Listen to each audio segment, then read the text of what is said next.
Good afternoon. The Conference Committee on House File 890, E12 Omnibus Education Finance Bill will come to order. I want to thank the Conference Committee members and the public for their patience. Our plans today and convening is that we have a DE amendment to House File 890, and it was posted earlier today, and so there are copies out here, and is it available online as well. And our plans are to walk through the provisions of that DE amendment. We'll have nonpartisan staff do that. And then we will walk through the change item sheet, which members should have. That is the smaller landscape piece of paper. And then perhaps a few items from the tracking sheet if need be for any questions. It is not my plan to take public testimony, but with the exception of the Commissioner of Education, who has asked to share her thoughts with us, which we will do. And then after that, committee discussion, and then a vote on the DE amendment. And that is our business here for today. And so with that, I'd like to just make a few comments about the DE amendment. And I want to thank very much I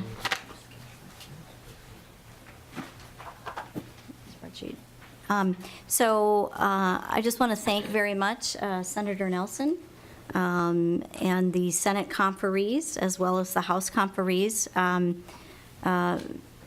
I think we are bringing forward an amendment that combines the best of both the House and the Senate proposals.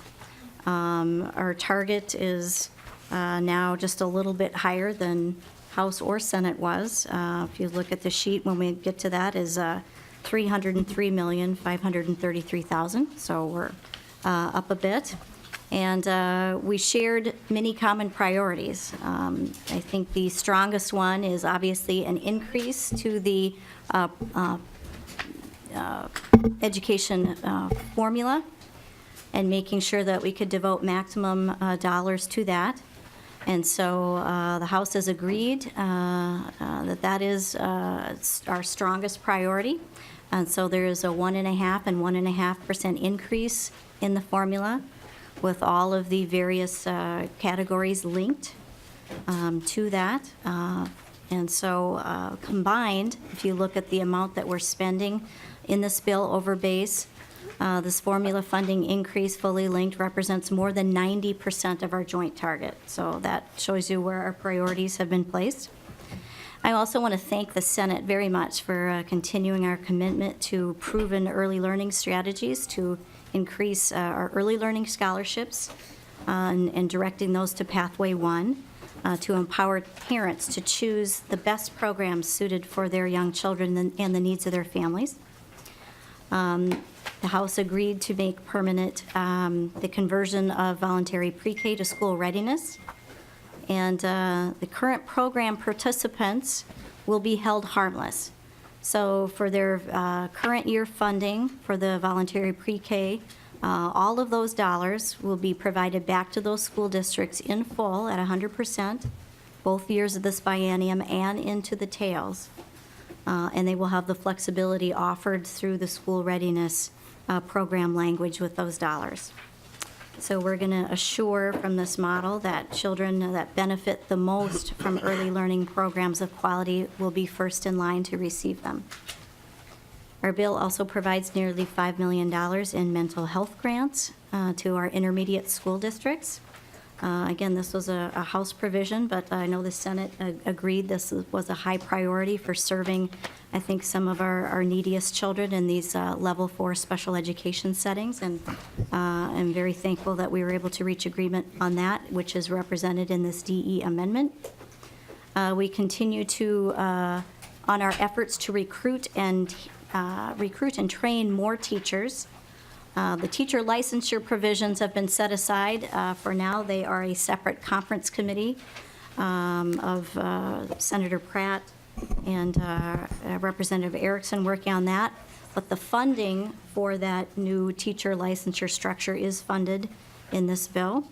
And so we are providing for that. And we also provide additional funding for Q, Grow Your Own, alternative teacher preparation, and some non-conventional training programs to make sure we're getting at people who may be interested in teaching and hopefully diversifying our teacher workforce as part of those efforts.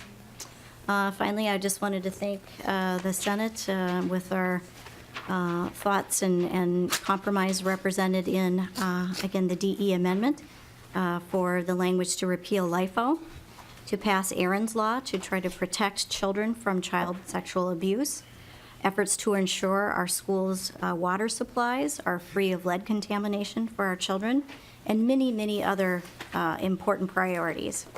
And with that, I would like to call on Senator Nelson for her comments.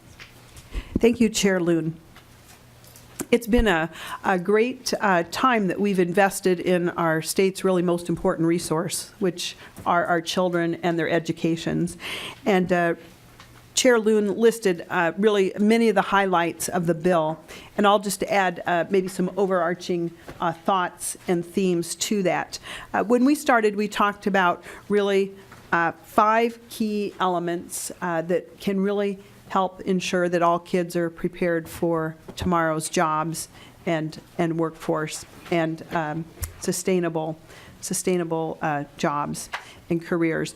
And so you'll see that this bill focuses a lot on early learning.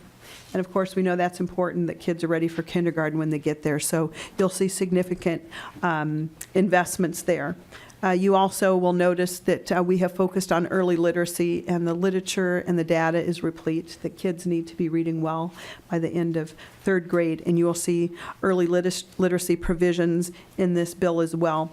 And we know the importance, and we're seeing it more every day, about career and tech education, and you will see career and tech education innovations and investments in this bill, and things that we think can actually grow as well in the career and tech education aspect. And then we know that one of the things that is hampering our students is the high cost of higher education.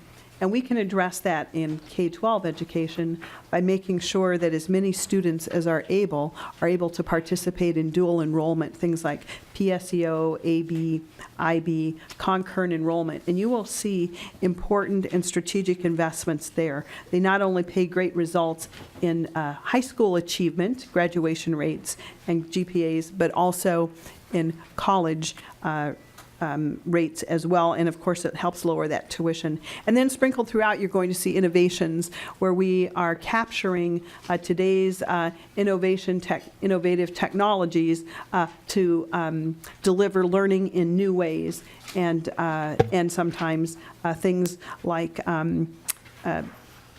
Senator Pratt's bill regarding not needing a first-class stamp on some of the requirements. You also, I don't think, will find mandates. We tried very hard to not place further unfunded mandates on our schools. And then, as Representative Loon noted, the workhorse of education funding is that per pupil formula. And you will notice that that's where the majority of our funds have been spent. That's what our school districts, where our school districts have the most flexibility to meet individual needs, and also the fairness that goes with that. So as we walk through the bill, you'll see, I think you'll see these different highlights or overarching themes that can really help us. And also, just to add, I think it was, we didn't necessarily plan this. We didn't know exactly I didn't know exactly what the Senate bill was going to look like, and I'm thinking probably Rep. Loon did not know exactly what her House bill would look like. But I would say the two fit together very well for the final package. And so I think they married together well, and will give us a great start as we start negotiating with the governor on how we can even improve this bill that this delete all amendment that we think will pass or will work through today. But we think things can also will get better as well. Thank you. All right, thank you very much, Senator Nelson. So with that, I would move the DE2 amendment to House File 890. And members, you should all have a copy at your places. And I think what we'll do is to start going through what the changes would be, is to perhaps start with the spreadsheets and then go with the numbers, and then we will do the language summary. So, Ms. Adrian? Thank you, Madam Chair and members. Ms. Larson and I are going to walk through this one-page document that you have that shows, it says at the top, it's the conference committee change items for May 2nd, 2017. And then there, you should also have the bigger tracking sheet that has a little bit more in-depth information, and we can refer back and forth if there are questions on specific provisions. But if, and then just to make note that there, so these are all of the change items that the House and the Senate agreed to put into this DE amendment. And then the article that each program, new spending for each program, is in the column that's the second from the left. And then it gives the years for 17, 18, 19, 20, and 21. And so the first item is the formula increase. So the agreed upon number was 1.5% increase for both years. That amount includes the relinking. The House originally had delinked ECFE and compensatory. And so now this is, all programs are fully linked. So it would include, for ECFE gets an increase of just a little over $2 million for the biennium. Compensatory also increases by about $26 million for the biennium as well. And on the, I wanted to make one other note that there, and this will be talked through, I believe, with the language, but there, we don't have that separate line for the compensatory extended time anymore, but there is a portion of the compensatory that goes with the formula is set aside for an extended time provision that came from the original House bill. And the amounts for that would be about $9.3 million in the first year for 2018, and then about almost $20 million in 2019. And then on line 3, these are the compensatory pilot grants, for an increase of $9.268 million in the first biennium, and then $10 million in the tails. The Prairie Lakes provision, this is the one that it's additional extended time revenue for a summer program for students who are placed at the Prairie Lakes Education Center or the Lake Park School in the Wilmer School District. There is still a pupil transportation adjustment similar to what was originally suggested in the House. It's just a smaller amount. So this is $3.8 million in the first biennium and then $4 million in the tails. The graduation incentives for $25,000 in 2018. With the conveyance of crosswinds, there are 2 items. Ms. Larson will refer to one of the savings items later in this sheet, but this one, it's an additional cost for the students who would be leaving crosswinds and then would be placed in a different school district, presumably the St. Paul School District. So just a little bit of additional cost for those students. $640,000 in the first biennium. On line 8, the African American Registry at a little bit of a smaller amount, $100,000 each year just in the first biennium. The Ag Educators Program, $250,000 each year. Alternative Teacher Prep Program, this one is now $750,000 in 2018 only. The Q program, the Collaborative Urban Educator Program, will get $220,000 for each year. The Senate provision for the Concurrent Enrollment Teacher Training Grants, this one will be funded at $375,000 annually. On line 13, this is the cancellation of money in 2017 so that a program can extend the amount of time that they have to use that money.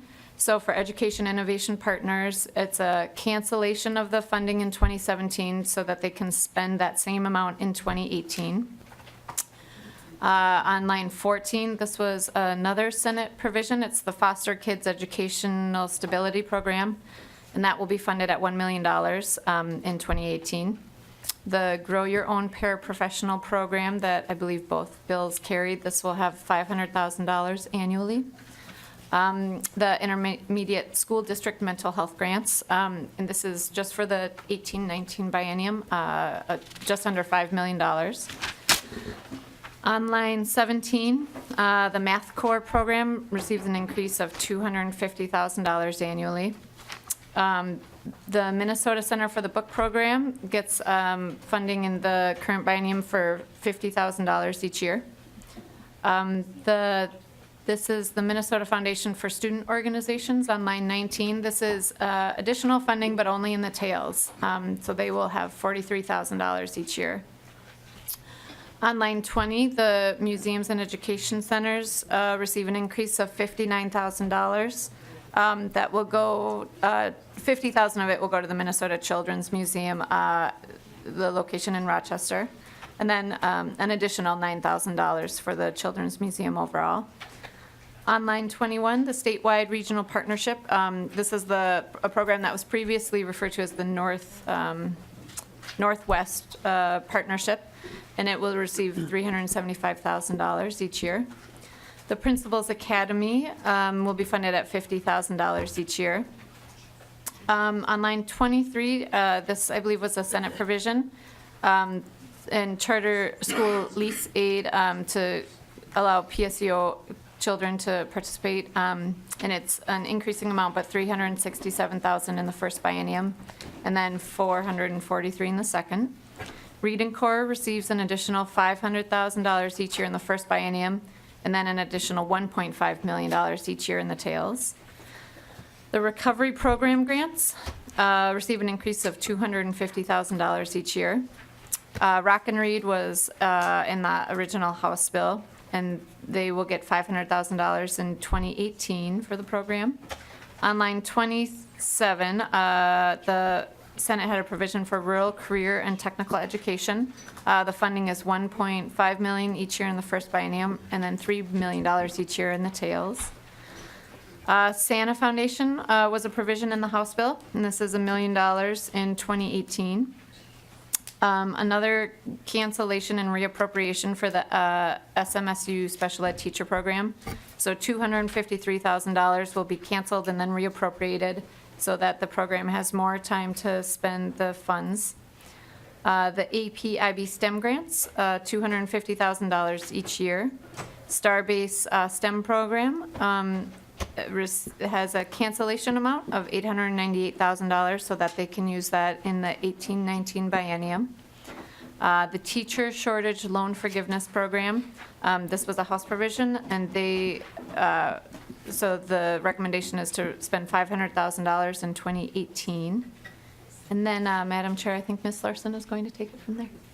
All right, thank you, Ms. Adrians. Ms. Larson. Thank you, Madam Chair and Ms. Adrians.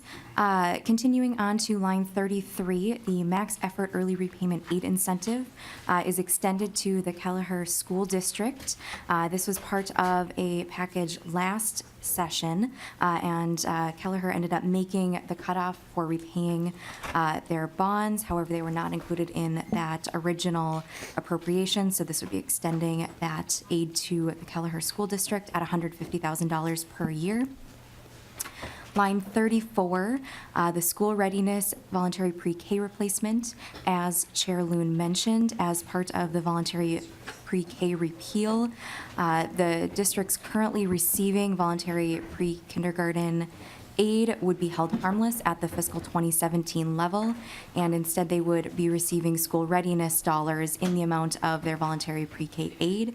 For fiscal year 2018-19 biennium, this would be approximately $45.6 million.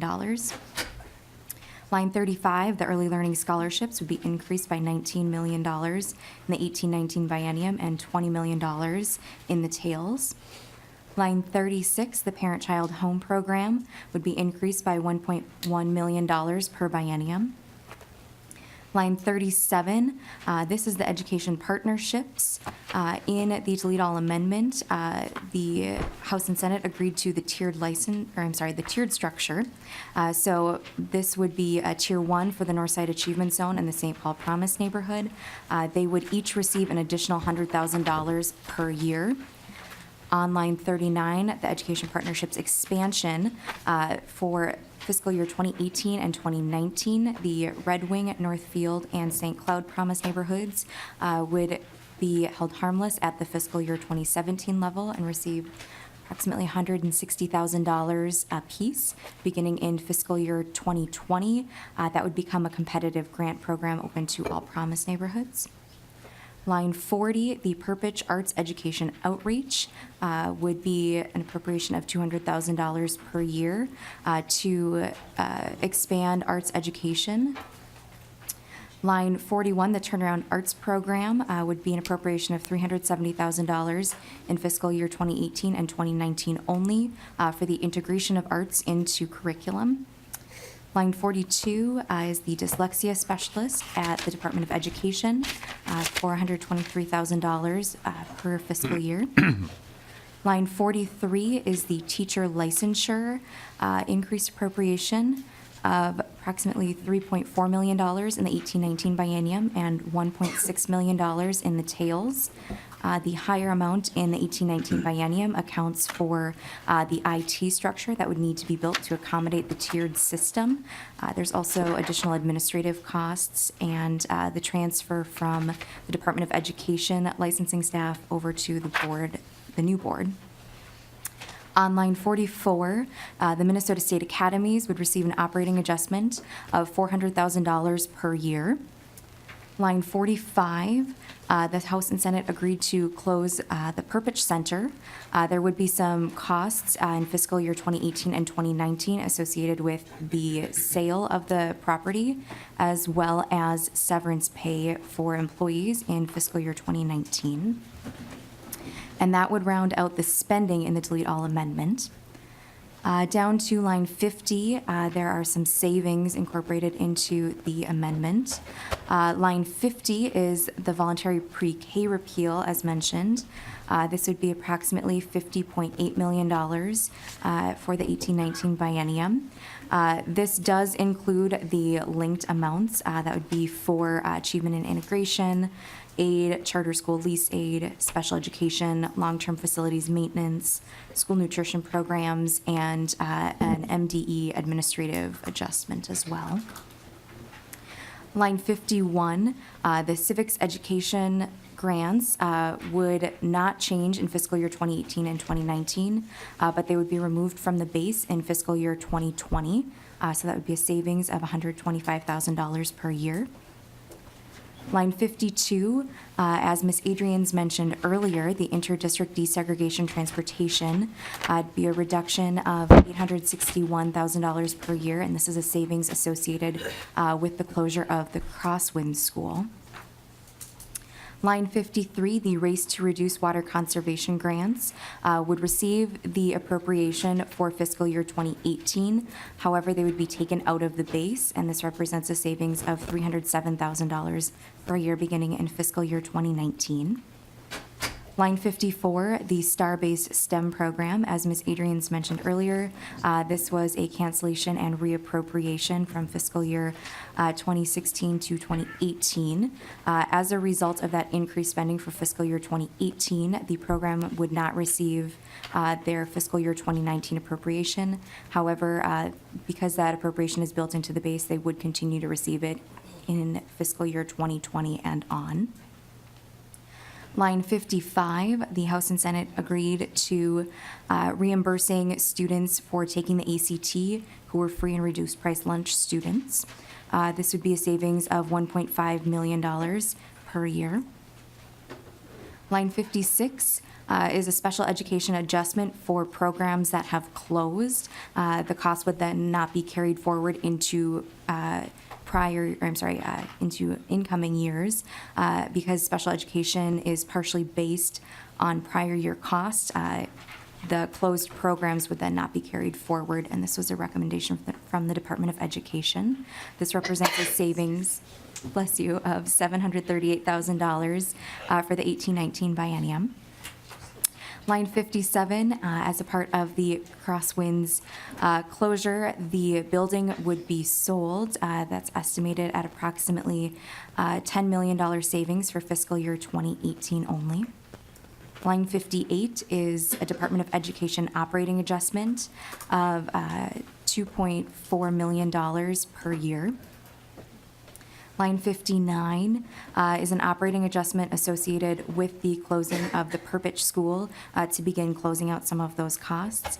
This would be a one-time adjustment of $1.9 million for fiscal year 2018 only. And line 60 is also related to the Perpich School closure. This represents the savings from closing the school. That would round out the savings. And on line 66, you will see some of the revenue changes. On line 66 is the cancellations from fiscal year 2017. This was the Starbase appropriation, the SMSU Special Education Teacher Program, the Starbase STEM Program, and then the revenue change for the Max Effort Early Repayment Aid Incentive to include Kelleher. This is approximately $1.4 million for fiscal year 2018 only. Line 67 is also related to the Perpich closure. There would be some transfers from additional funds. I believe it's the gift fund and the special revenue fund. That would be $231,000 of increased revenue for fiscal year 2019 only. And line 68, with the new tiered licensing system proposed in the delete all amendment, there would be some increased licensure revenues beginning in fiscal year 2019, estimated at approximately $38,000 per year. And with netting out the spending, savings, and revenue changes, that would put the delete all amendment at an increase of $303,482,000 for fiscal year 2018-2019 biennium, and $424,379,000 for the tails. Thank you. Thank you, Ms. Larson. And Ms. Adrian, did you have something you wanted to add? Yes, Madam Chair. I just wanted to make a note that for the MDE operating adjustment, that previously the House position had set out a number of things. And so in this proposal, I just wanted to point out that the operating adjustment is just a straight adjustment. And the agency has the ability to choose what it would want to do with that. Thank you, Ms. Adrians. Thank you. All right. And then I think next we would turn to discussion of the language changes. So Mr. Strom, are you leading off with that? Madam Chair, members, yes, I'd be glad to. We didn't coordinate with our Senate colleagues, so I hope they'll jump in here on article for article, and maybe I'll do one, and Ms. Parra can do Article 2, and we'll let the Senate go from there. Article 1's the general education article. There's a draft bill summary in your packets, and our instructions were just to highlight a few of the major issues. The rest should be rather evident from reading. The Conference Committee Delete All Amendment adopted the e-learning provisions. On page 2 of the bill summary, perhaps the next major change was the Conference Committee adopting the formula allowance that the fiscal analysts have described.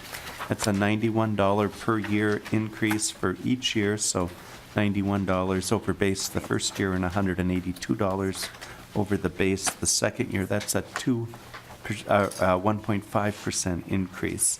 On the compensatory revenue, as Ms. Adrians pointed out, the compensatory is linked, and the concentration remains, but all of the increase over the baseline amount of compensatory revenue would be required to be used for the extended time purposes that were in the original House bill. Yep. Finally, Madam Chair, a final item in Article 1 that changed a bit during the negotiations. The pupil transportation adjustment became permanent at a lower level of funding. So instead of it being a 2-year provision, it's now an ongoing provision annually, and the amount of funding was set at 18.2% of the difference between the district's unfunded costs. The House position coming into conference was about 50% of the difference. So, Madam Chair, those are the major differences in Article 1. Thank you, Mr. Strom. Ms. Para? Thank you, Madam Chair. And member, I'm sorry, let me just suspend. If members have a question, please feel free to seek recognition. Ms. Para? Thank you, Madam Chair. And Article 2, Education Excellence, is the longest article in the bill, but I'll just hit the high points, and I'm happy to answer questions. Sections 2, 11, 12, and 14 relate to Aaron's Law, which provides that sexual abuse prevention instruction for students and also for staff in schools, and allows schools to apply for funding for that instruction. Sections 5, 6, and 7 amend Section 120B12, which relates to reading proficiently by the end of grade 3. Section 7 there encourages a district or school to develop a personal learning plan for students who are not reading at grade level. Section 8 Section 5 also relates to identifying students with dyslexia, which relates to Section 8, which provides for a dyslexia specialist. Moving on to sections 20 and 21, those relate to unrequested leave of absence and negotiating. It removes language establishing a statutory plan for unrequested leave of absence and requires school districts to negotiate those provisions with the exclusive representative of teachers. Section 26 modifies open enrollment lotteries by giving priority to a new group of students. And you can see the list there of which, of what the new category is, but generally it relates to the municipality where the student lives and the school districts that operate buildings in the municipality. Section 30 encourages courses according to agreements that encourages schools to develop introduction to teaching courses for as concurrent enrollment courses. Section 30 and 31 both relate to PSEO, post-secondary enrollment option. Section 31 requires schools to allow students enrolled in PSEO access to school buildings and to technology. And Section 31 requires a school board to adopt a policy regarding weighted grade point averages. Section 38 requires a charter school authorizer to provide a letter to the school to distribute to families when the authorizer decides to withdraw, explaining the decision. Section 40, that again relates back to PSEO, and that allows a charter school to include students that participate in PSEO in the pupil count for generating lease aid. Section 42, that is a new section that establishes an alternative teacher preparation grant program for alternative teacher preparation programs. Sections 43, 44, and 45 modify the teacher shortage loan forgiveness program statute by modifying the definition of teacher shortage area. Generally, it expands eligibility to include teachers of color for that loan forgiveness.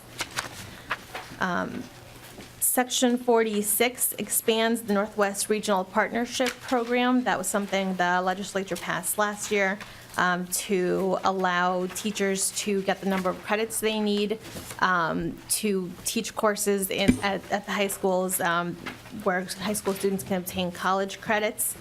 So this provision expands that program to be statewide. Section 50 is the Innovation Zones pilot program. that establishes a program that allows schools and school districts and charter zones to form innovation zones. As part of that, they can they obtain exemptions from various statutes and rules. Section 51. This is a modified version of a provision that was in both the House and Senate bills, requiring the commissioner to submit the ESSA plan to the state legislature. It does, the previous versions required the legislature to approve the plan before it could be implemented. That language is not in this provision. The commissioner is still required to submit the plan, and there are some provisions there relating to what has to be in the plan. But again, those are also modified from the original House language. Section 54 establishes rural career and technical education consortium grants. Section 55, those are the mental health grants for the intermediate schools. And section 56 is the appropriations, which the fiscal analyst reviewed. And section 57 is the repealer that relates back to the unrequested leave of absence provisions. All right, thank you, Ms. Para. Mr. Arneson? Madam Chair and members, I'll skip to Article 4, which is a special education article, and I believe that these provisions that are proposed here for adoption by the in the amendment were, for the most part, carried in both bills and remain largely unchanged from the bills as brought to the conference committee. So unless you have questions, Madam Chair, I'd skip right to Article 5. Article 5 is the Facilities and Technology article. Many of the provisions here are conforming provisions related to the elimination of the Perpich Center, the closure of the Perpich Center. We'll draw your attention to Section 3, the provision relating to lead in school drinking water. I believe this is a slightly modified version of the House language as it came to conference.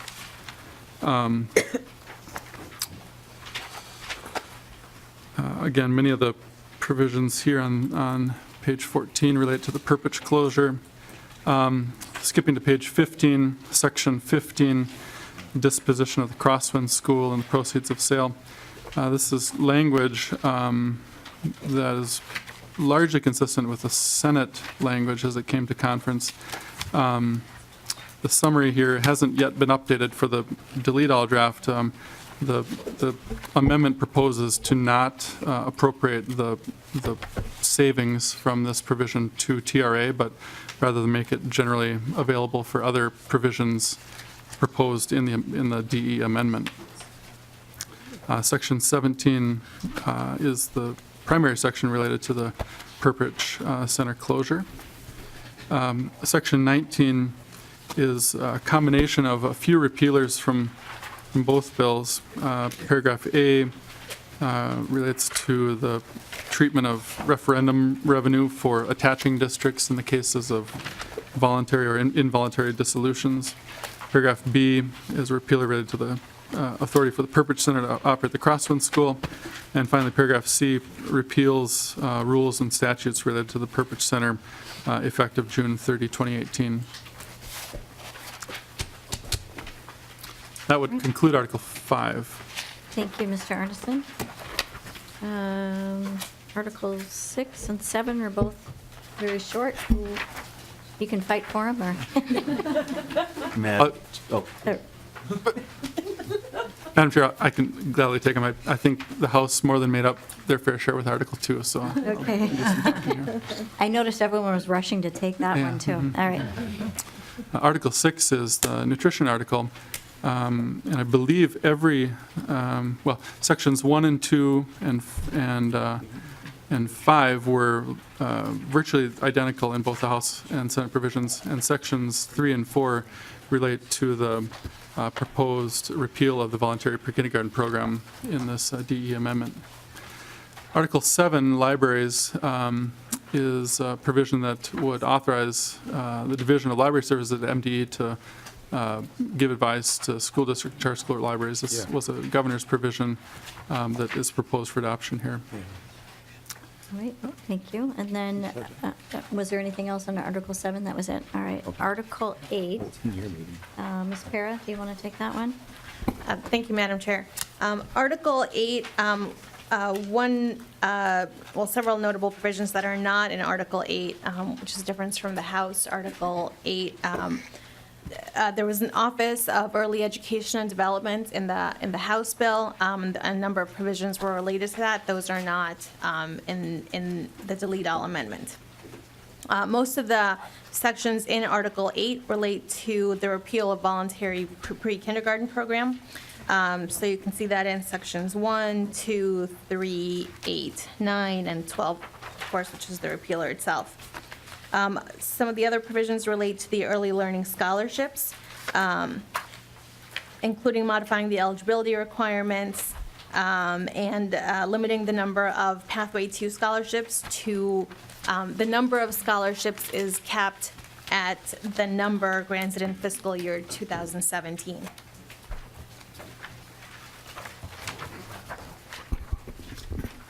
Madam. Right? Thank you. The star-rated program, I think you should mention that. Oh, yes, I'm sorry. Thank you, Madam Chair. There is also Section 7, which postpones by 6 years the date by which a program must have a 3 or 4-star rating to accept an early learning scholarship. Thank you, Ms. Para. Oh, Representative Creasy, you had a question. Thank you, Madam Chair. Just a quick question. We're capping the Pathway $2, but if a school wanted to use their existing school readiness to complement those dollars, that would be permissible, is that correct? I'm just asking staff. Ms. Para. Thank you, Madam Chair and Representative Creasy. There are no restrictions on how the school readiness funds can be used other than the existing school readiness statute. Very good, thank you. Thank you. Oh, Representative Murphy. Madam Chair, Ms. Farrow, how did we arrive at 6 years? Representative Murphy, that was the provision in the House bill, but I'll just let Ms. Para confirm. Thank you, Madam Chair. Representative Murphy, yes, the House bill extended that date by 6 years. It was previously 2016, and in the new language, it'll be 2022. Any other questions? Madam Chair? Or Senator Nelson? Yeah, and just to add a little bit to that conversation, it's not that we do not want 3 and 4-star rated sites. We just have to allow more time for the build out we already have a severe child care shortage in a lot of parts of the state, particularly rural parts of the state. And I've always been a strong advocate for parent aware and those 4-star sites. And I think it might be my language that we're repealing, actually. We're changing the date from 2016 to 2022, I think. So it's not that we're not interested in quality, it's that we have to allow the sites to ramp up. But in the meantime, we need to make sure that we have the childcare. Thank you. Yes, that's it. That's absolutely correct, and the rationale behind it. If there's no other questions, I think we'll go on to Article 9. Mr. Strom? Madam Chair, members, Article 9 is the Community Education and Prevention article. In addition to the appropriations in that article, the Education Partnership Program language that the House brought to the Conference Committee is in this delete all amendment. That essentially establishes a framework for the Tier 1 and Tier 2 program providers, and for the first 2 years in fiscal years 18 and 19, the 3 Greater Minnesota providers are listed by name, and for years after that, they would be able to apply through a competitive process to receive funding under the provision. All right. Any other questions? Article 10.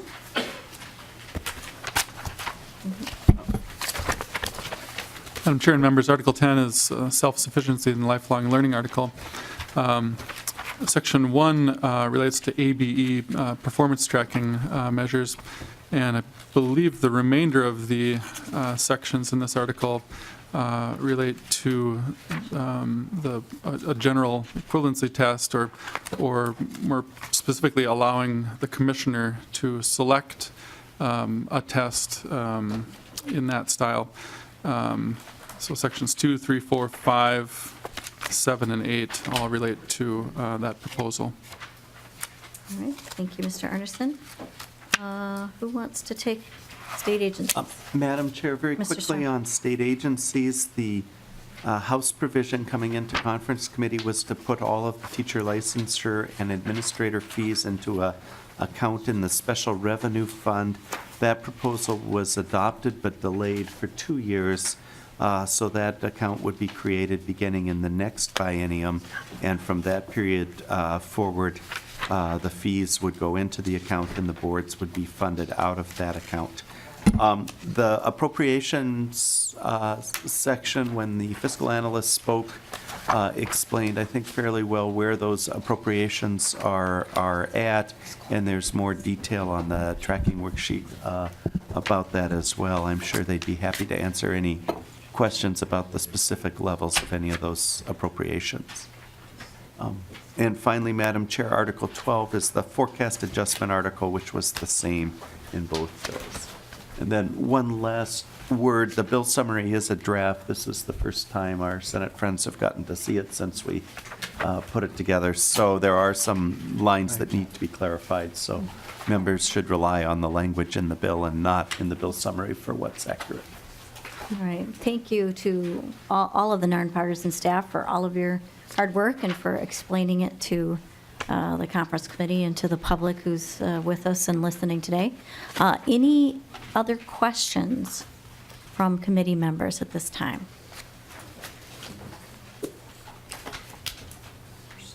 Senator Nelson?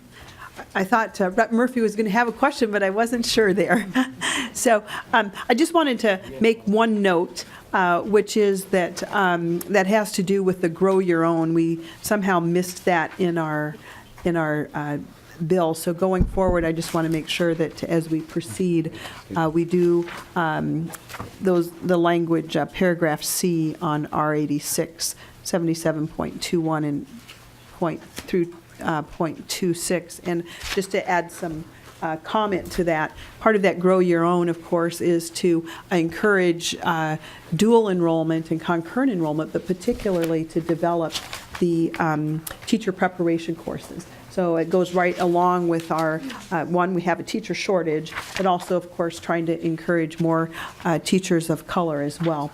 And so having our Grow Your Own grants also be available for the dual credit post-secondary course options in our schools. And right now, there are none for teacher preparation. But of course, it would be very helpful if we had those. So I just wanted to make sure that we got that on the record as well. Yeah, thank you, Senator Nelson. And I think we missed a line or two in there, and we'll make sure to take care of that. Representative Murphy. Is a question about a position in order at this time, or do you want to wait till after Commissioner talks? If you're okay with it, I think I'd rather wait until after the commissioner comes up. All right? So, all right, if there are no other questions from the conference committee members at this time, we'd be pleased to have Commissioner Cassellius join us at the testifier table.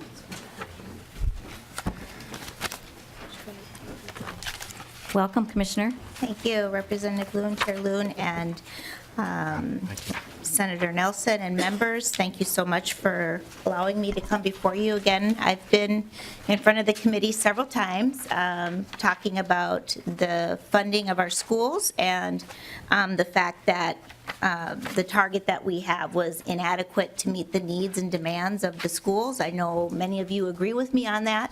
I was hoping we would see an improvement in the amount of money being put into our children's education. Unfortunately, that didn't happen So that's my biggest disappointment here, is that we're really limited with what we can do to fortify our school budgets, avoid layoffs from our hardworking teachers in our schools, and raising of property taxes on our communities. I think it's going to be really damaging when school districts get these budgets. Outside of the formula increases, I do believe also that it is very disappointing that we are missing the opportunity to continue to invest in the 13,800 children waiting for school-based preschool, voluntary school-based preschool. We have 269 schools and charter schools and districts that have applied for voluntary pre-kindergarten and want to increase opportunities for preschool.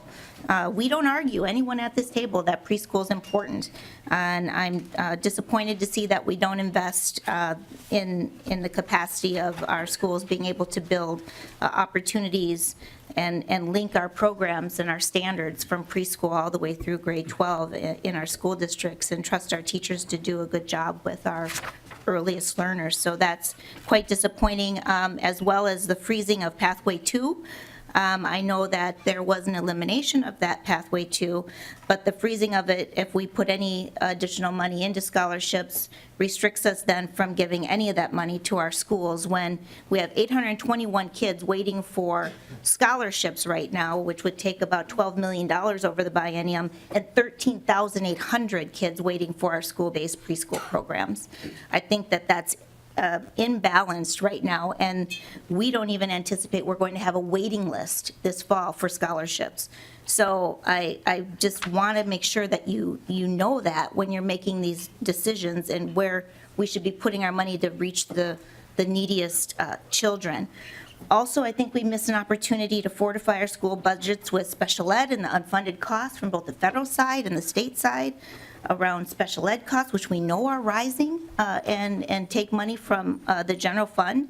And again, we leave our school districts, holding the bag on pensions. We know those are increasing, and that's also going to really impact their bottom lines. I don't like the changes to compensatory, even though you don't delink, and I appreciate that you're not delinking the money. Taking that, though, and then telling school districts how to spend that in alternative certification without any other vetting of these extended supports. I think we should have a deeper discussion around extended time and how that's used. A lot of time that's only used after school and after school programs, when really we need to beef up the support for kids, especially our poorest kids during the school day, mentoring support, coaches, tutors, those kinds of things, additional class size reduction. Again, we missed an opportunity for American Indian kids. I've come before this committee over and over and over again about our kids in our BIE schools. We can't leave them behind and meet our constitutional promise to our American Indian kids. They should not be getting half the resources that every other kid gets in Minnesota. Again, we're going to leave our poor kids who have to take the ACT. They have to just find their way to get to a regional center in our rural areas. High schools aren't required to give the test, although I think some of them will because they see the value of it now, but then they'll be left with the cost of doing that. And so I think we need to really rethink our opportunities around equity if we expect every single kid to get a high school diploma, to be able to be ready for college. We're lowering the expectation here. And so I really want to compel the committee to rethink the small investment, $3 million, to ensure that the ACT is given at school. It is still a gateway for college for our kids, and they should all be able to take it without having to have a credit card to go to the computer and sign on, or find money up front. We don't do that for our AP and IB tests. Kids don't see a bill for AP and IB. Schools get reimbursed for that. Why are we going to make our poor kids who take the ACT get reimbursed? The reading intervention plans is an unfunded mandate. If you want to do the reading intervention plans, and I know Senator Pratt, this was a really big push. You want our kids to be reading, and so do I. I think it's really important that they do reading intervention. I would say that the literacy aid that districts generate should then be used to create these plans. direct the funding to the plans. Right now, they get this literacy aid, they can spend it however they want. But if you really want these reading intervention plans, there's going to have to be some money behind it, or it's just not going to be implemented well. The governor's been very clear, he does not want to see Perpich closed. And I know that the OLA came with a report, but he's re-fortified that board. They're in the process of hiring a new director. There's still a statewide need for the arts in this, in our state. And you've heard the folks bring that forward. Again, Crosswind School, I think we're getting into tricky territory with this conveyance and securing this money. We're getting kind of ahead of the game here with this conveyance, and we've never charged any other school district before for a school building. I think we're going to be double charging taxpayers for a school building we've already paid for, and no matter what, either any school district that comes and buys this building is going to have to raise property taxes or bond for it, or they're going to have to take money from their general fund to pay for it. It just doesn't make any sense to charge for that building to schools and takes money from our kids, whatever district it goes to. I think we need more time for that decision. I appreciate that you funded the deaf and blind school. I know we had some compelling testimony here, and I think that their increases needed to be funded, so I appreciate that. I think that we've invested with the Reading Corps for many, many years on this body, and they have a huge demand. And I know Senator Pratt and others on this committee have talked, really pushed for reading, and I think that, the investments aren't enough. If we had a bigger target, we could invest more in the Reading Corps. I appreciate the investments in the intermediate schools. I've been working with the superintendents of both districts, and that's just a really good investment in those intermediate schools. The agency cuts, though, are really, really going to damage our ability to support our schools, especially the cuts to our LEAPS Act, which is the support to our English language learners. Our finance staff, Dr. Melcher gets up here all the time, and his division's been cut. You cut the School Safety and Technical Assistance Center, which is kids getting bullied. We're just today meeting with them about protecting students.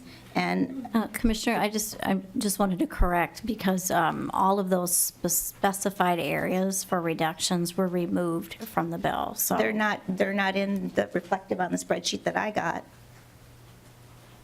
Well, So, perhaps that's an older spreadsheet, and we'll take a look. But those specified areas of reduction have been removed from the bill. the way that I read In the DE amendment.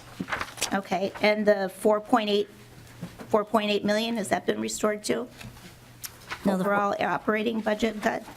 No, the 4.8 million is a reduction in the operating budget, but there's no specifications on where those reductions would be made. Madam Chair, I can. Senator Nelson. We can speak to that a little bit. That was a Senate provision that we not line item reductions, and we could have Ms. Larson speak to that and where we'd see that on the spreadsheet. Madam Chair, Commissioner Cassellius, just to look at the language real quick on page 137 of the delete all amendment. Wait. Could you bring me the language on that?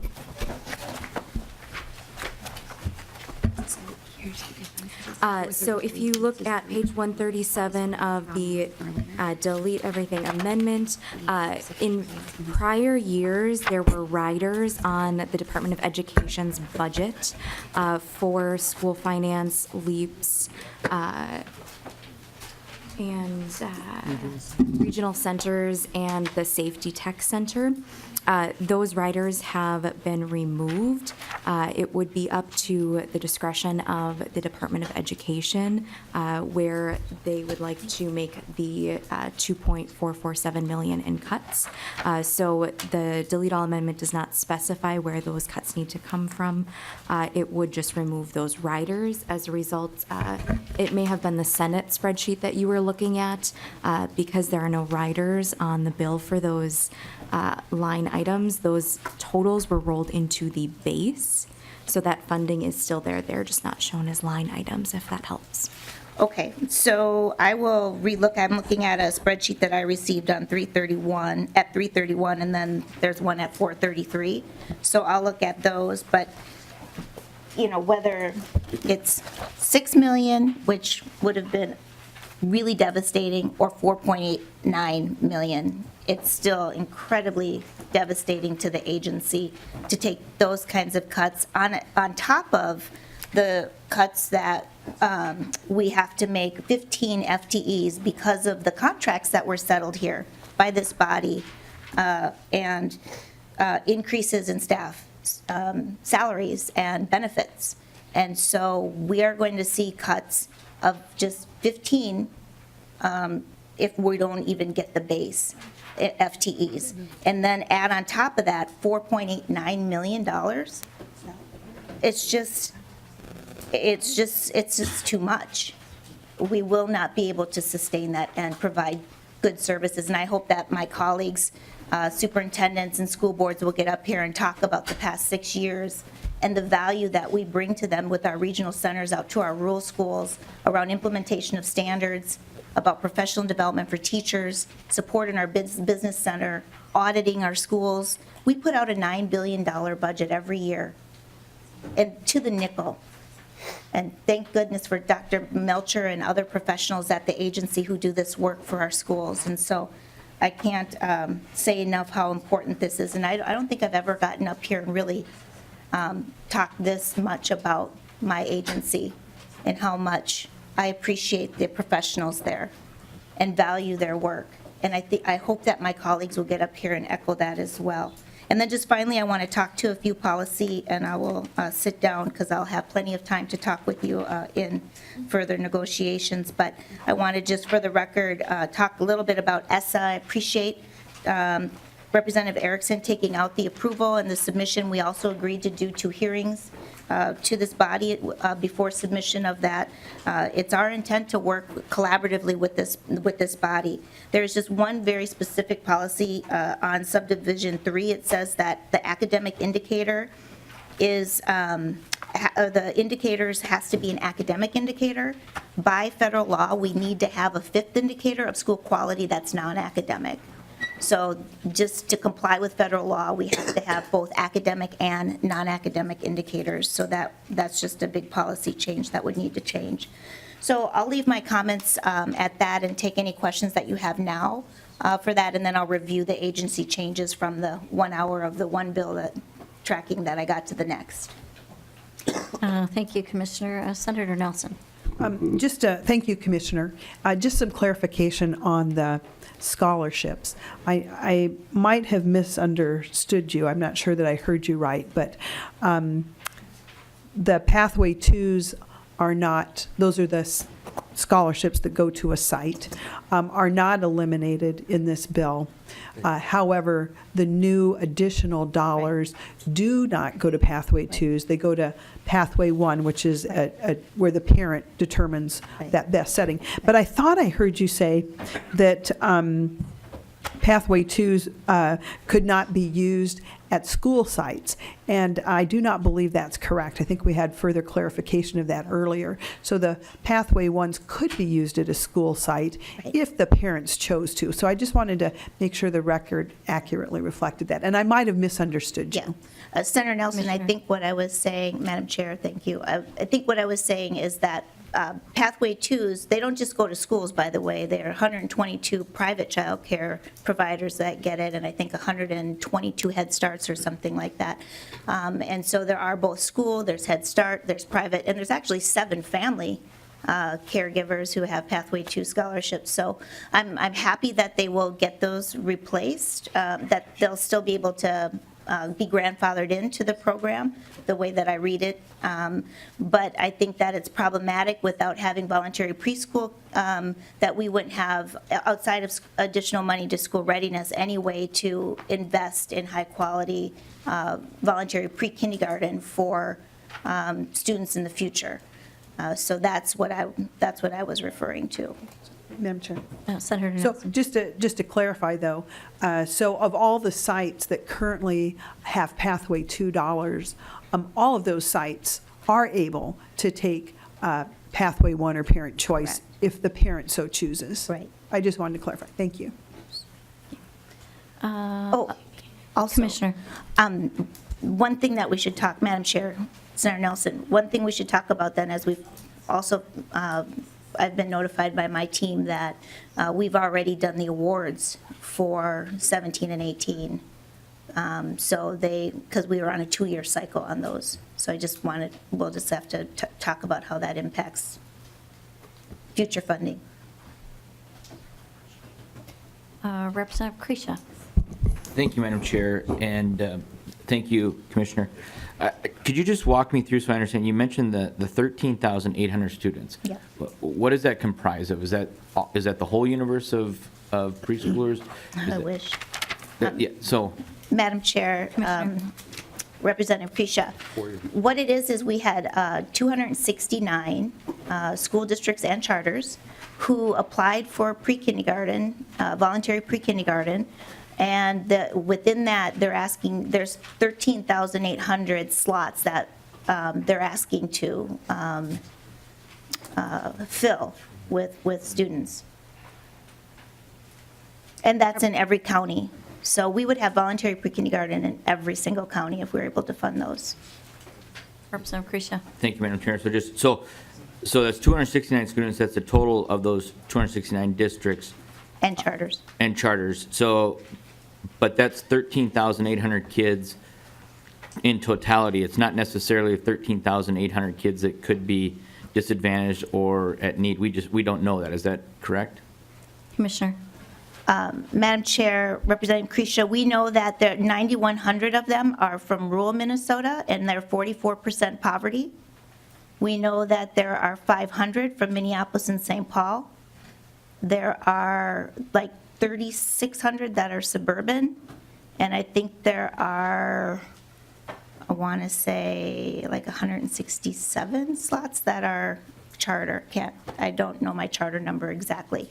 The charter, the reason that the poverty has gone down is because Minneapolis and St. Paul only have 500 of those slots because of the way that we have the distribution from the 10% in the Minneapolis-St. Paul region, the 41% like suburban, 7% charter, and the other 40-something% in rural.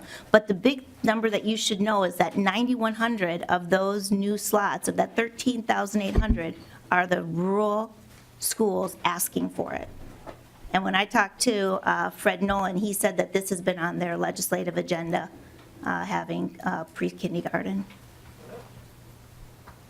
Representative Krisha. Thank you. So, and thank you. And so, I'm really just trying to understand. So you're saying 9,100, their biggest identifiers that they're rural. What we don't know is of those 9,100, how many of those are already being served perhaps at home or through other means? And do we know how many of them really need preschool to make sure they're kindergarten ready? What I'm hearing is they're just rural. Madam Chair, Representative Krisha, I would say, well, I shared with you that 44% on average are from poverty, from just, that's the poverty average. But what we shouldn't do is say that they don't need it, because many times in our rural areas, they lack access to the high-quality childcare. They just don't have a childcare center. They might only have Head Start, and then they wouldn't qualify for it. So I think that absolutely they need it. I think if school districts didn't need it, they wouldn't have applied for it, or if they couldn't have had the facility for it, they wouldn't have applied for it. So I absolutely believe there's definitely a need for it.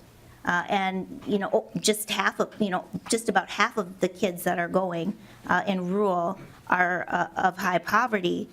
But, remember that middle class people struggle too, and especially in our rural areas where they lack access. So you kind of give up the poverty a little bit because you're increasing access for our rural kids. Representative Krisha. I'm sorry. Thank you, Madam Chair. That's fine, and I understand all that, but I mean, in all the years that I've spent in early childhood and doing, there's a difference between a kid that can read and a kid that cannot read, and a kid that has language skills, a kid that has parents at home that are reading to them, and that is not just delineated by poverty. I came from a very poor background where my mother read to me. Yeah. And so, my question, and I would argue, because of what my parents and grandparents in our family did, I was able to bypass not needing a quality preschool because it was already happening. So my point is, I think the delineators here and just saying that their rule may not be the best approach. I understand where you're going, but I think we need to target this a little bit differently, but so be it. Thank you. Other questions? Senator Pratt. Thank you, Madam Chair. And just a couple of points, and one while we're hot on the topic with Representative Crecia. I've talked to a number of superintendents who have said, we really don't want voluntary pre-K. We really want money on the formula. And I appreciate what the chairs have done to at least hold those school districts harmless, allow them to continue their programs with fewer constraints and mandates on the money. I think, Commissioner, I would suggest you go back and look at the amended language for the third grade reading.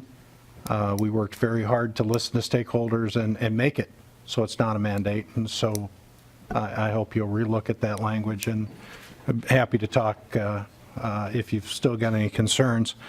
But I think, what's most disappointing to me is that the governor didn't engage in negotiations on this bill.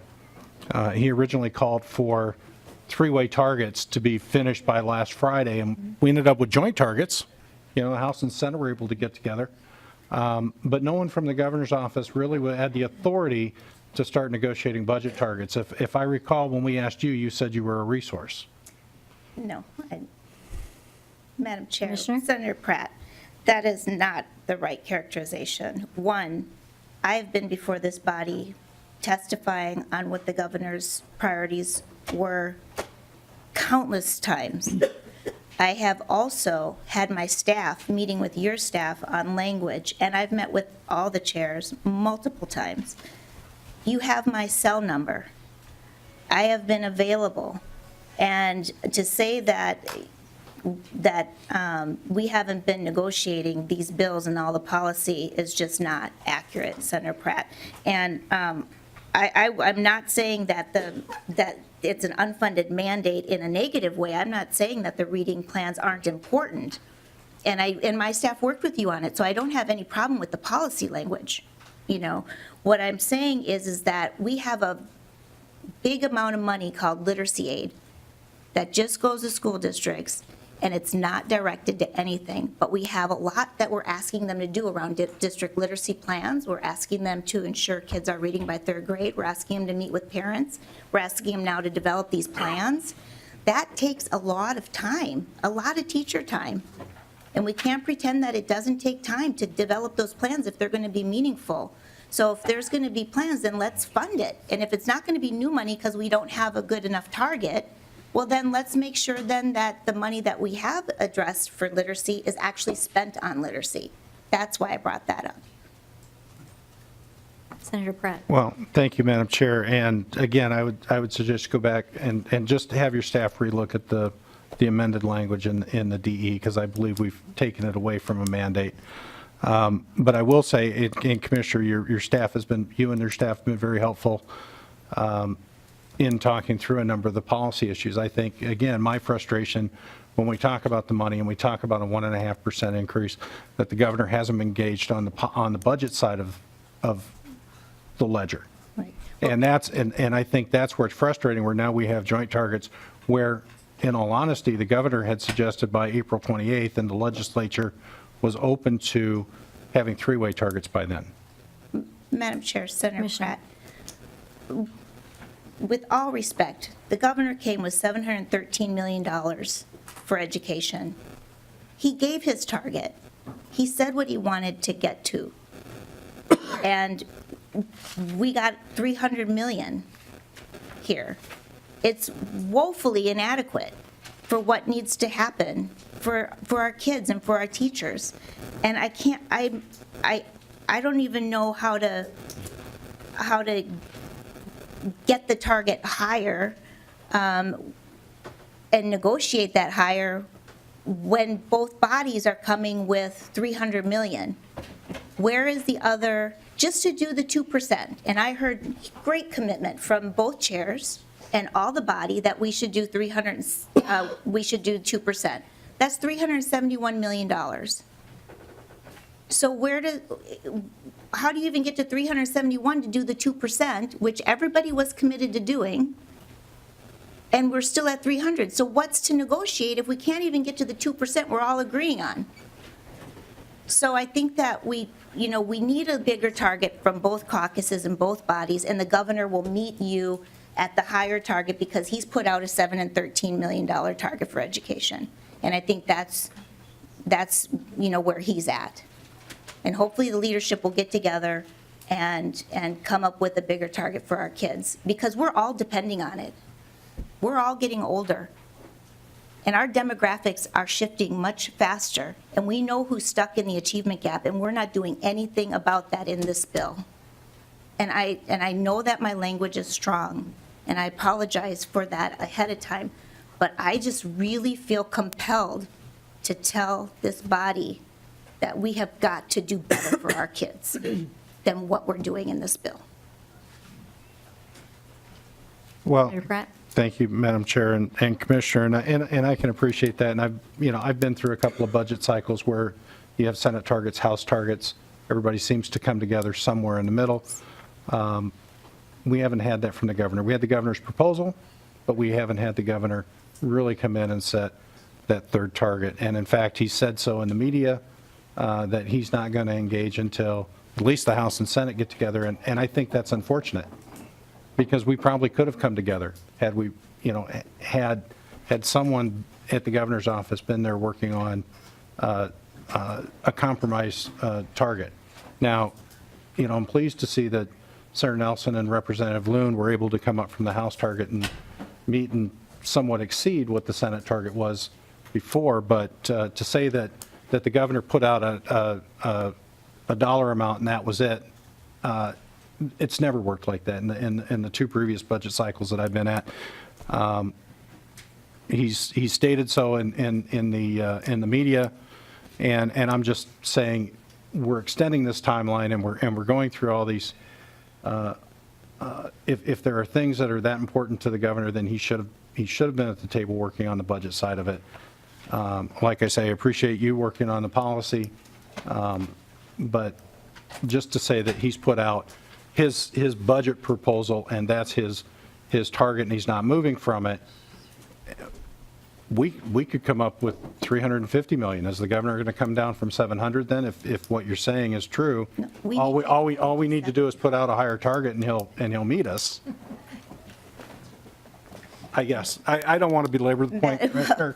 I think we're going round and round, but. Yeah, and I appreciate it, Madam Chair, Senator Pratt. I appreciate all of the work, and we've met quite extensively on budget items as well, not just policy.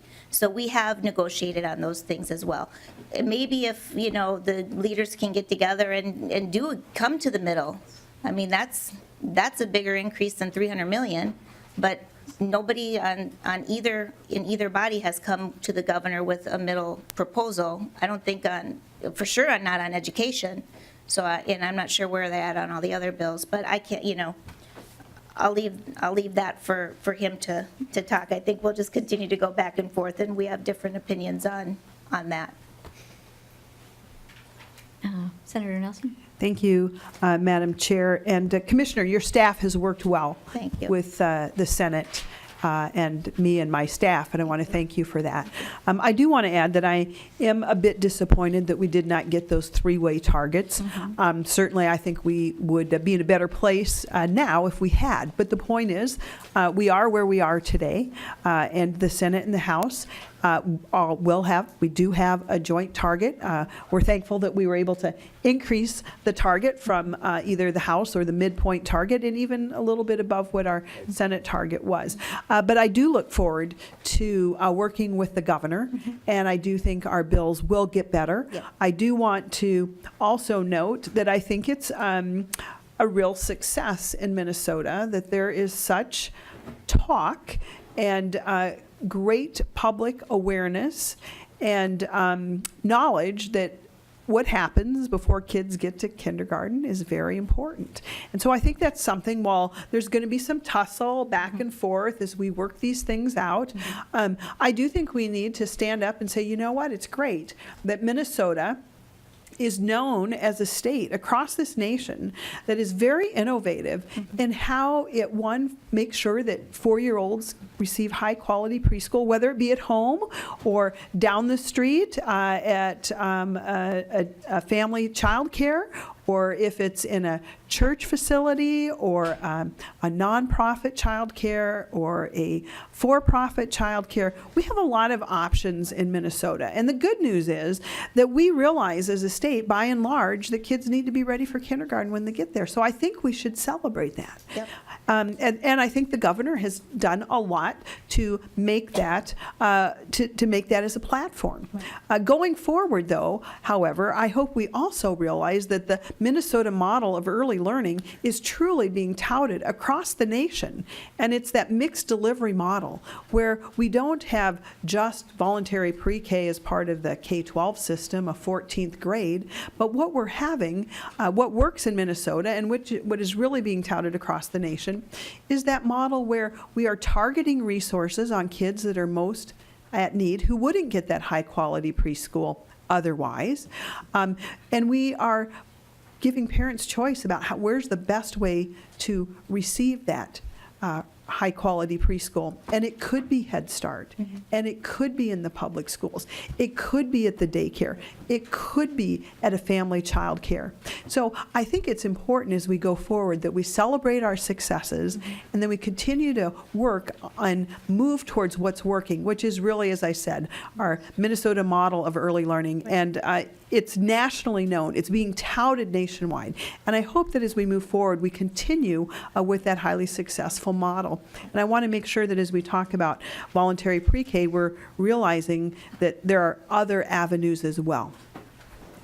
Commissioner. Madam Chair, Senator Nelson, thank you for that. The governor has been quite a leader in early learning, and he has said it's all of the above.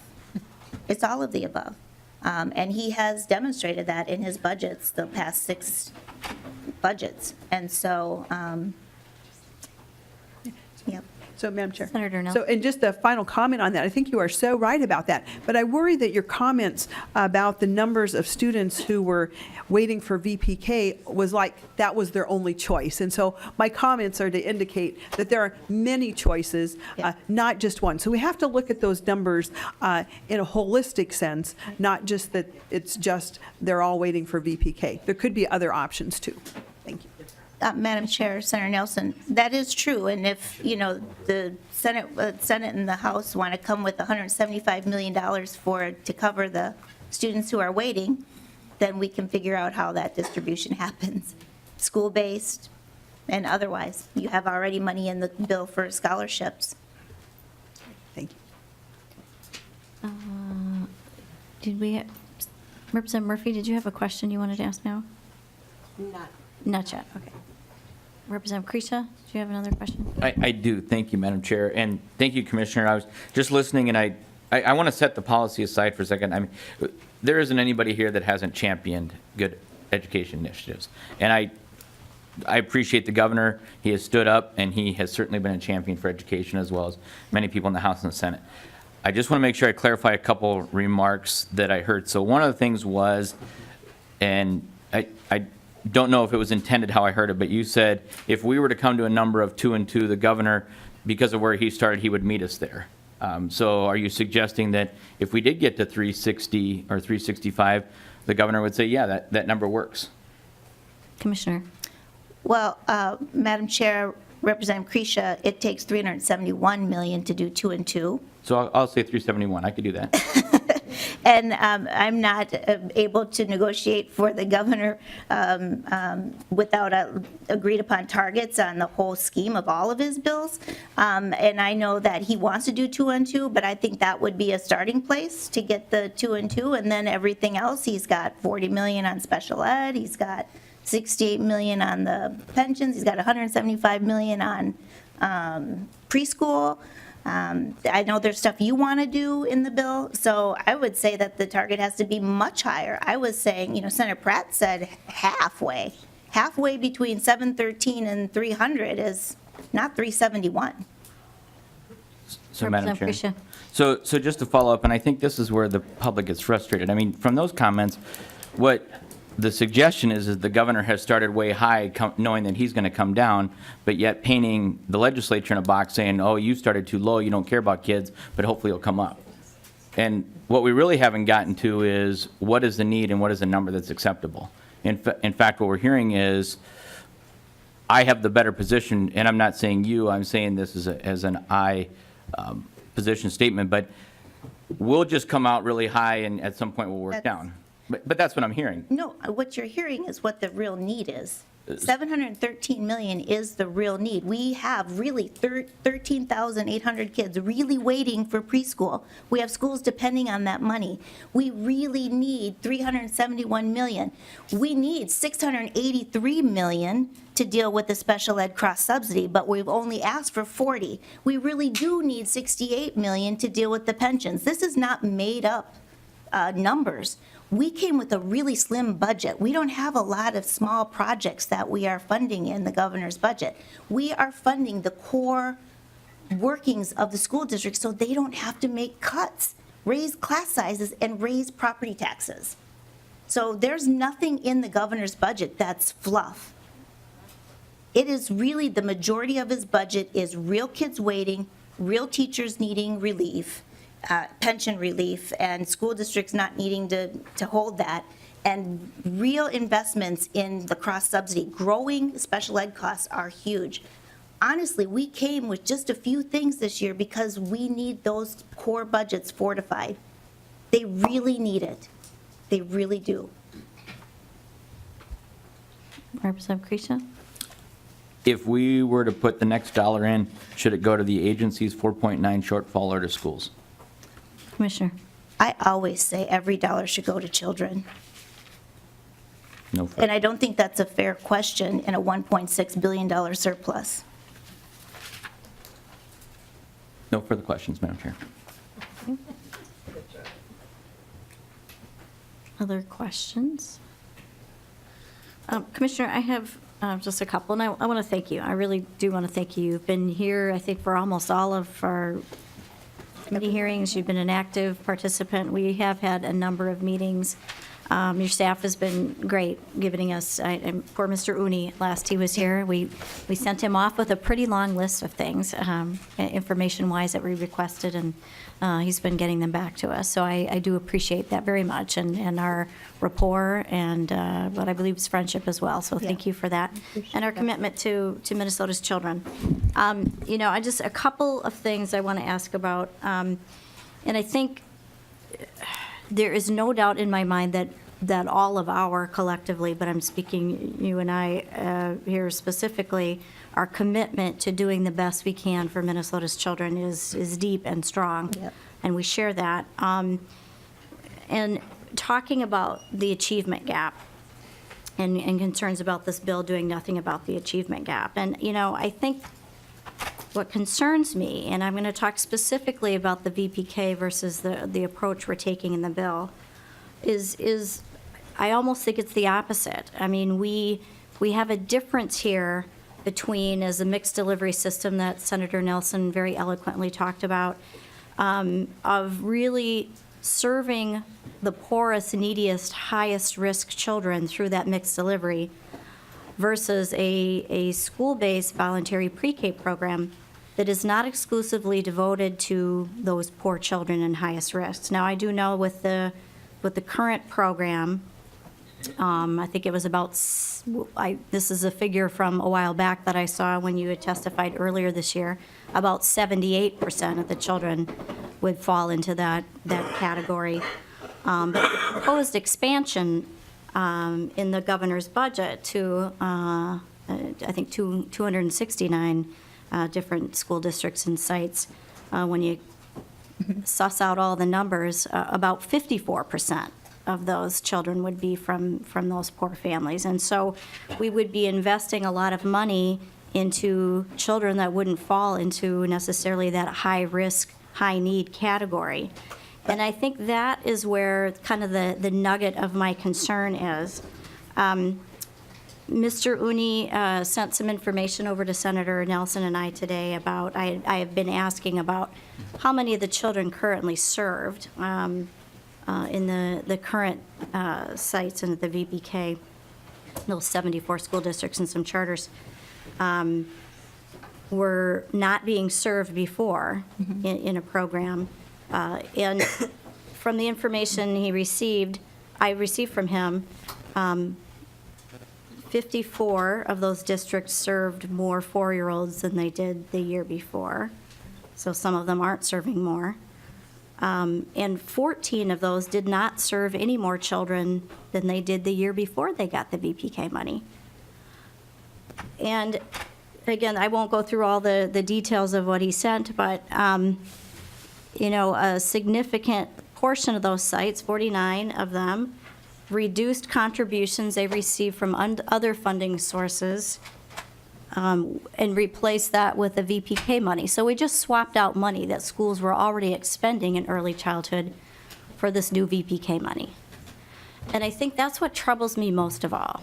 When we have very needy, poor children who desperately need quality early childhood programs and education to be ready for kindergarten, which is the goal, which is narrowing the achievement gap. And we allowed funding to move forward that wasn't necessarily serving more children, was basically supplanting funds that were already being used for that purpose. I have other questions too. I think in some cases, the children in the VPK were also being given also Pathway 2 scholarships as well in those same sites. So there are a lot of questions about whether or not that approach serves the best interests of the children in the state of Minnesota who need this. I don't question the fact that if the signal is put out that we are going to offer money to school districts to have 4-year-old programs, 4-year-old preschool programs for a certain number of slots available at no cost to families, they'll have no problem filling those. I don't question that. The question is this truly a tool for closing the achievement gap? If we are not narrowing that focus to those high-risk, high-return kids, again, the kids who benefit the most and show the most benefit from receiving that. And I think that's really, the best that I can do to describe the difference in our opinion. It is not a difference in commitment to kids, and I think we both know that. It's a different of approach and a different in purpose and, again, closing the achievement gap. So I really hope as we move forward in this process, again, we've talked a lot about engaging the governor, whether it takes the governor, it will take the governor moving forward to meet with our leaders, House and Senate, to get targets where everybody can live with them. And we know that's not just our committee, probably others as well. But I hope once that happens, it will be you at the table with this conference committee, you empowered by the governor to then take that target and work with us to create a bill that is in the best interest of children, not only the early little learners we need to reach, but our K-12 system and beyond. Do you think that is how the process could move forward once those targets are established?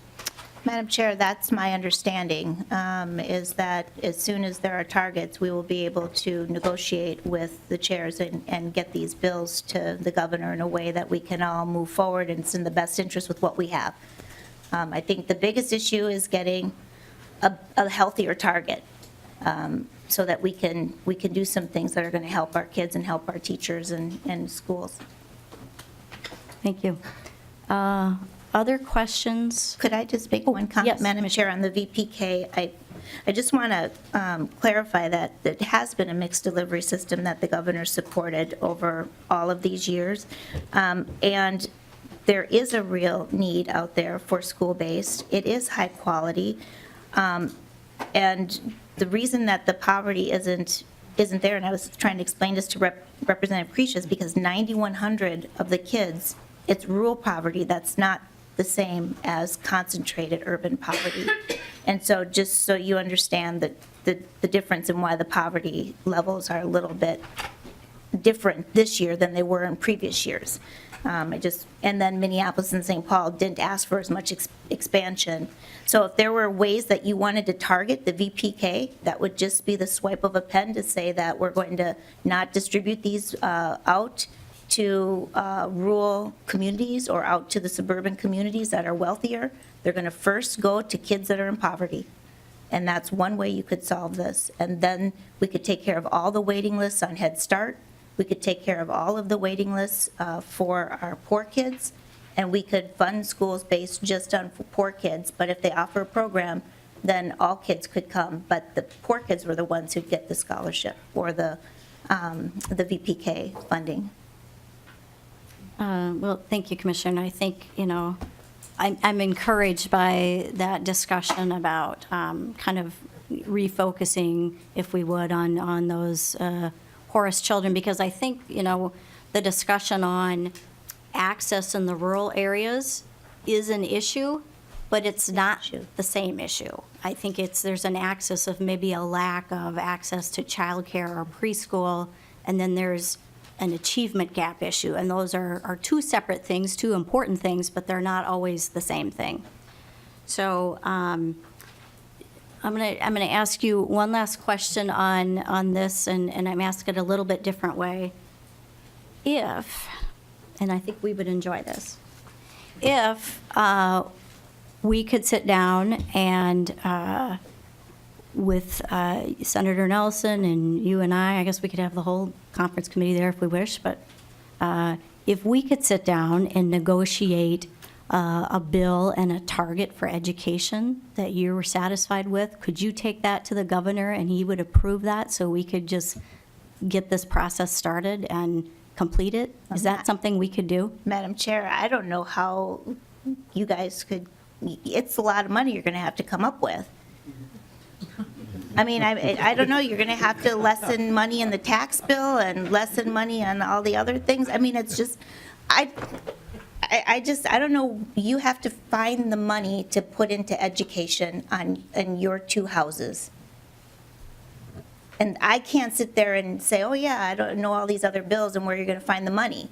If you come and you say you have $600 million for education, I'd be glad to bring that back to the governor.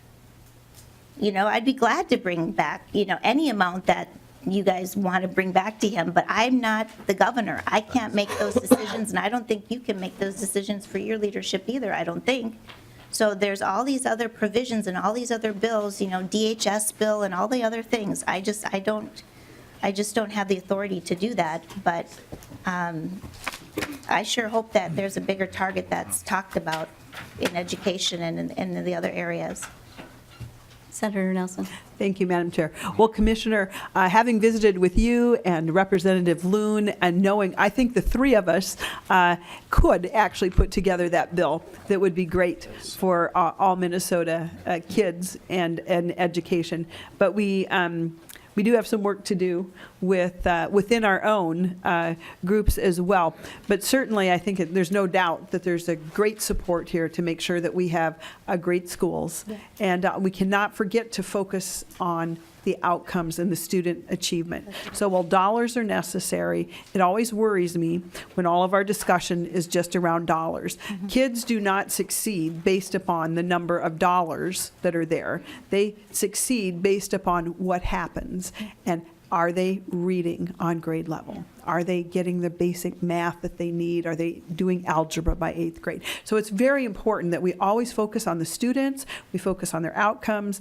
And I have the greatest confidence that we have people in this room that are very dedicated to that. Mm-hmm. And I look forward to us moving forward to the next step of negotiating to make the bill that we have today better. Yeah. And I'm sure that we can. Yeah, thank you. Thank you, Commissioner. And well said, Senator Nelson. I think one thing I often say out in my district talking about education, I said, and dollars are important. Anyone who has a child knows that they do not come cheap, and you have to invest and take care of them. But only measuring sort of, if you measured parenting by dollars and how much you spend, that wouldn't be the best measure of who's a good parent. And education also, it matters with what you do with the dollars you have. So well said. Representative Bennett, you had a question, and then Representative Erickson. Thank you, Madam Chair. And I'd like to just share an observation with everybody here, including the Commissioner, on what I've seen happen in one of my own communities in Albert Lee with the voluntary pre-K. And I've kind of piggybacking on the idea that we really want to target and measure and look for shrinking that achievement gap. And Representative Creashaw and some of the others our chairs have also spoken about that. But I've spoken to our teachers in our public school. We have 2 voluntary pre-K sites in Albert Lee, 2 different schools.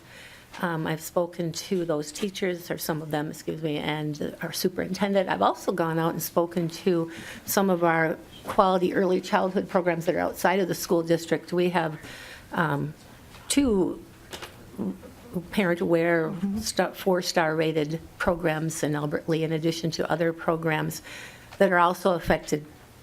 And first of all, I want to say that the teachers in our school district have done a great job implementing the voluntary pre-K, and I know that you had, were you there, Commissioner? I visited. Yes. It was wonderful. And thank you for visiting. I wish I could have come at the same time. I had commitments up here, but I commend them. They're doing a great job. But in speaking to the other early childhood providers there, what happened with our voluntary pre-K program is one of those sites actually lost what would be amounting to a full classroom of students that shifted over to our voluntary pre-K. The other site lost a half a classroom. And so what I'm seeing is out of those 2 classrooms for the voluntary pre-K, as we are shifting students, we are not reaching more students and reaching them deeper. And that's what I want to see, because I see research showing that that is what is needed to close that achievement gap. So I think these are discussions we need to have, again, is what is the best way to target these students to close the achievement gap.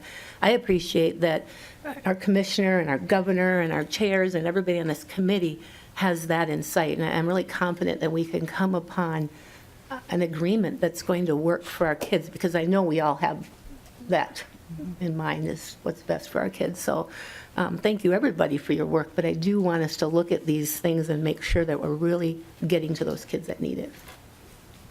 Thank you, Representative Bennett. Representative Erickson? Thank you, Madam Chair, and thank you, Commissioner, for being here. Our conversation is focused mostly on funding and most recently our early learners, but we have a lot of policy in this bill, some of it new. Would you comment on any of that from your perspective and what advantages you might see in it, or if you have a concern? Would you share that, please? Because we're going to negotiate both funding and policy. Commissioner? Madam Chair, Representative Erickson, as you know, the bill just came out right before committee, and I was in the School Safety Technical Assistance Committee, so I didn't have a chance to read a lot of the policy. But when we were working on the policy with Senator Pratt and yourself, we were able to work through a lot of the policy already. So outside of the items that I highlighted, the one provision that is just in contradiction to federal law, there's a few other small policy items in there. There's also the big policy item of ULA, which is a much larger policy discussion. I think that we've worked out most of the policy. There's just a few things that we would need to continue to work on and massage. And then, of course, we took the teacher licensure out, and we're working that separately. So you should have gotten some information on some of the feedback on that from Adosh today, if you haven't gotten it yet. It's coming. And I just really have appreciated working with both chairs and my team on the policy side. It's really been great. And both chairs with the finance as well. We've been able to work on, although we were very restrained with what we could do with the budget targets that we have. Thank you, Madam Chair, and thank you, Commissioner, and thank you for the memo from Adosh today on the teacher licensure. I'm sure Senator Pratt and I will be going through that very carefully. I have already started, and so I appreciate that. I just wanted you to understand on the ESSA provision that, please know that we as policy members want to be involved always in setting a state plan for the federal accountability, and that we're very concerned that it be one plan, and that because we have the world's best workforce we've been holding school districts to that, and charters as well, for a number of years now, that we want to ensure that that state plan is going to reflect on Minnesota's desire to close the achievement gap and to use the world's best workforce and the components of it to move in that direction. So, so please know that that's our motivation, and it's not, to interfere with what you're doing, but to work with you as policymakers.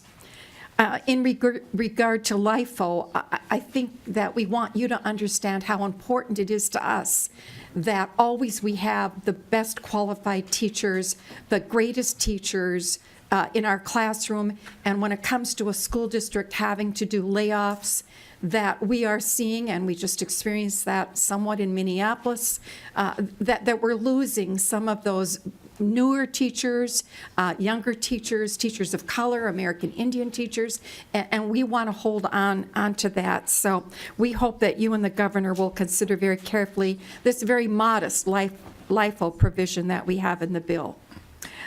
In regard to Perpich, I know there was a press conference today or a gathering. We want you to think carefully, and I guess when I say we, it's probably Representative Loon and I, because we brought forth the closure of Perpich.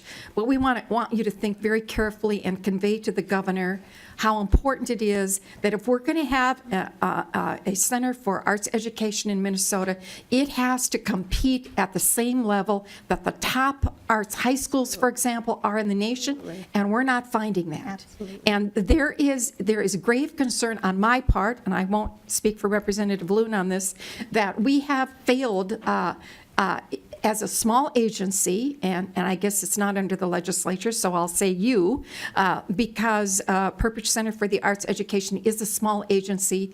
We appropriate dollars, but more than the appropriation of the dollars, we want a product that is for the whole child who attends there. And so whether it's academics, arts, or the fact that they live in a residence, we have to be concerned about that whole child. And we are missing out on that based on what I have learned over the last several years in receiving information and talking to folks who are associated with Perpich. So please know that, our concern is for the students and for the parents who send their students to Perpich. Aside from that, I think Senator Pratt has worked hard, and he worked hard with me to hone in the reading interventions that he is especially concerned about and I support. And we think we arrived at language that really is going to serve our school districts well. So with that said, Madam Chair, I think that we'll continue to talk policy. And again, thank you for what you sent on the licensure, because that is very important as we move forward on that.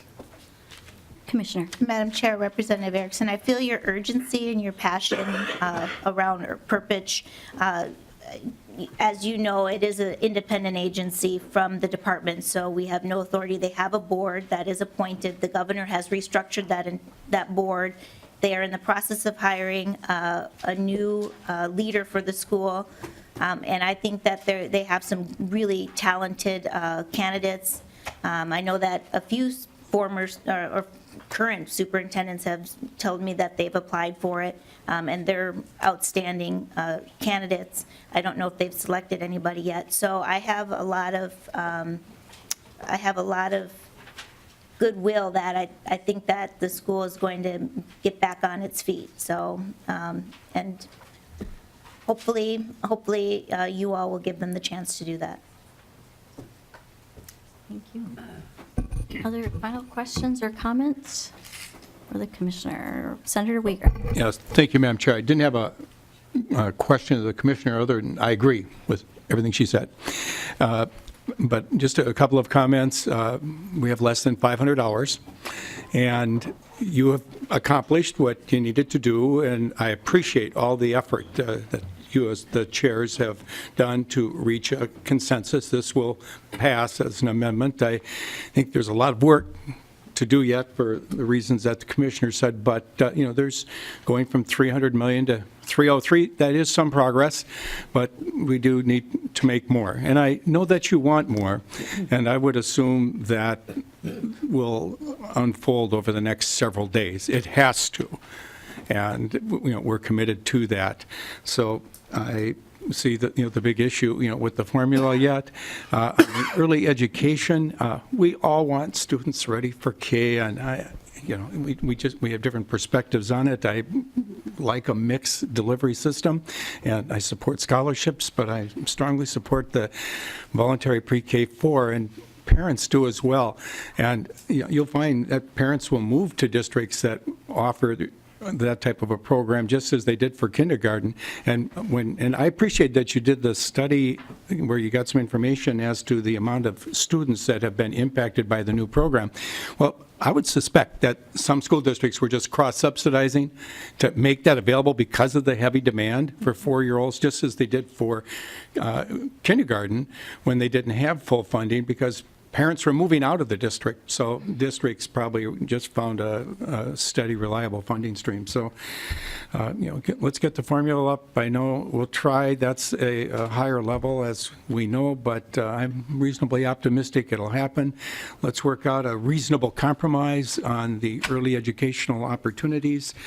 There's many good things that you've mentioned already for the mental health services and the intermediates. Thanks for your leadership, Representative Loon, on that, and I know how much in my area in 916, how they appreciate that. The career tech initiatives, et cetera, I won't go through them all, but there's a lot of good things in here. There's some policy items, whether it's on the Perpich, the LIFO, et cetera, they got to be worked out and discussed more. I offer myself whatever way I can be. I realize I'm a member of the minority, but still very interested in helping in whatever I can do. Thank you, Senator Uyghur, and I think, it doesn't matter that you're a member of minority, you're a longstanding member of the legislature, and you bring years of experience and knowledge and good advice, so I think we're open to that advice and counsel and suggestions, and willing to work with us from all comers, all members and senators, so appreciate that very much. Other comments or questions for the commissioner? All right, thank you very much, Commissioner. Appreciate you being here. Thank you very much. And I'm going to move the DE2 amendment, move adoption of the DE2 amendment. Representative Murphy, I know you have wanted to ask a question or have a dialogue, so is now the right time? Thank you, Madam Chair. I have two questions. Yes. On the little sheet, for the line 71, with the target balance in fiscal year 18-19 and fiscal year 2021, those numbers, the 303 and the 424, how do they fit with the numbers under there that says target 303 and 362?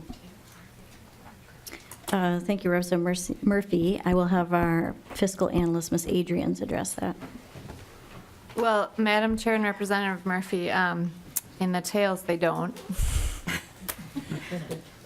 By 61,965? Your math is very good. So I think that the hope is that there can be some work done on the tails target. It's very difficult when you have the formula increase because it increases quite a bit in the tails. So that causes the spending to increase quite a bit.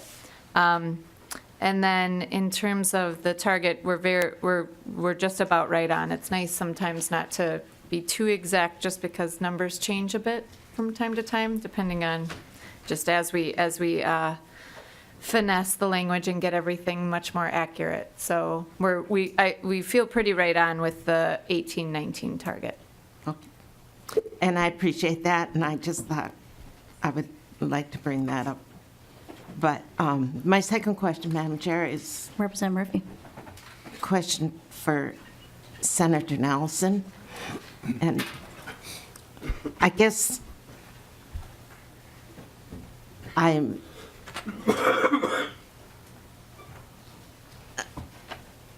pretty okay with the major decisions that have been made, but I was so hoping the Senate's position would prevail for the Purpose School. And I'm really interested in what arguments were used that made the Senate accept the House position. Although I totally agree with everything that Representative Erickson expressed to the commissioner about the whole student and where we're at. But I especially thought that the Senate position was, even if they wavered a little bit, it would be not now, but a little bit later. But here we are. And so if you could tell me what really persuaded you at this time. Was it just the numbers that you got with the money, new money? Or Senator was it what was expressed? Representative Murphy, I agree with you 100%. I definitely like the Senate proposal better. And I think you'd be a great senator, by the way. But, oh, wait a minute. I don't know who your senator That is. was settled in 1985.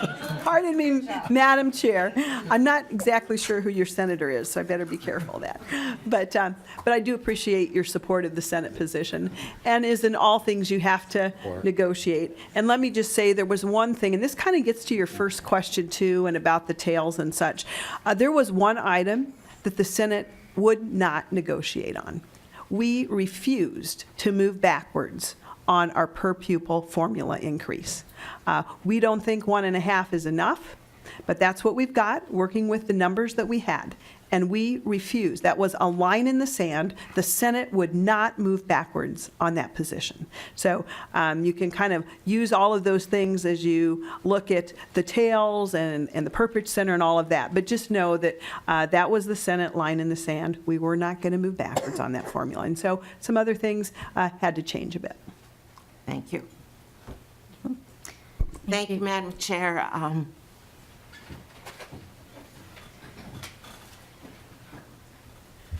Thank you.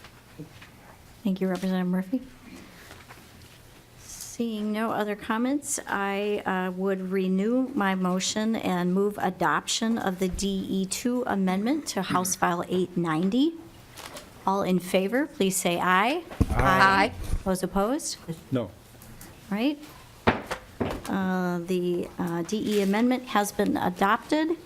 And with that, we have no other business for today. And, I'm sorry, Senator Uyghur. I'm sorry, thank you. Madam Chair, what's next? I think the best I could say is stay tuned, Senator Uyghur. Getting used to that. All right. All right, with that, thank you, committee members, and the committee's adjourned.